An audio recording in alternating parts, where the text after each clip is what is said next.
Монгол ухаан хар ус самардаггүй, хаалгаа алдаж зогсдоггүй, хайрч ангалгаж тавьдаггүй, хайлхан монгол ухаан. Сав хоосон буцаадгүй, санснаа бисэн тооцдгүй, сар өдрийг толдоггүй, саруул монгол ухаан. Уурган дээгүүр алхадаггүй, усанд ам гардаггүй, утас зангидаж өгдөггүй, уужим монгол ухаан. Сурган сүүдэр гişүдэггүй, суухтаа ташуур тулдаггүй, шунаахтаа суугаад тэнээлэгдэггүй, суут монгол ухаан. Зөөхий сүүгээ дээжилдэг, зүүн совинд итгэдэг, зөв эргэж тойрдог, зөөлөн монгол ухаан.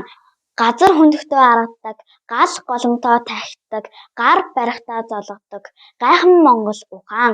Найр хийвэл өрөөдөг, наадам болвол урсдаг, нас хахивал томоордог, нандин монгол ухаан. Чамлуул нэмж өгдөг, час гаргаа домондог, чагтаг голомтоо өглүүлдэг, чадaltaй монгол ухаан. Та бүхэн шар сэндээ сайхан шинэлээрэй.